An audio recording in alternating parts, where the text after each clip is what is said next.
Da Euskadiko aurreneko voleibol hondartzako pista indorra, Euskadikoa, eta inaugurazio modun antolatu du txapelketa bat, bi biderbiko modalidadean, eta txapelketa horrek emango dio hasiera kantxa honen erabilpenari, ez?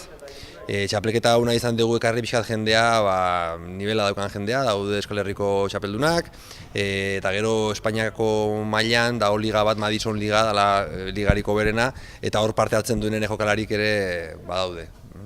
Jokalari hauetan artean daude Argentinakoa, Kantabriakoa, Txileno badator, peruanoko bat parte hartzen du, eta nik uste nibeleko jendea etorriko dela. Izan dugu utzita artetxo bat, toloboleiko jendeak ere parte hartu dezan, eta orduan 10 bikote izango dira, eta 10 bikote bitatikan 3 izango dira toloboleikoak, eta tolosaldeko jendea. Eta horiek nibela altua daukate, egongo da burrukatua.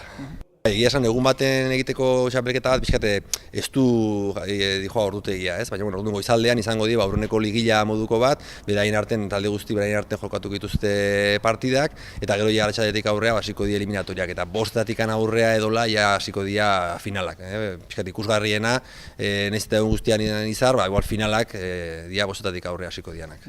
Tolobolei sortu zen pixkat hori behar bat zeolako, eta emateko erantzun bat jende guztielako volei hondartza jokatzea, ez? Orduan hasi zen antolatzen udazkeneko edo udara bukaerako txapelketa hori, eta gero inditugu txapelketa gehiago, neguan ere genuen txapelketa bat, eta ere inzidentzia asko iten kursillo hori. Ikastaro horiek behi umetatik hasita eta helduekin hasita. Aste honetan hasi ditu bigarrengo beste periodo bat kursilloana, eta nahiko jende apuntatu da ere bai, eta gure idea da oain toki estable bat daukagula, porque baina arte biligea egon ginean zezen plazan pixkat, gero Ferialen ongea beste toki baten, Usabalen ere ongea temporada bat, ja toki estable bat hartu dugulez, baina egutegia ondo osatzea, denporakin esatzea gauzak, eta aktibidade asko antolatzea.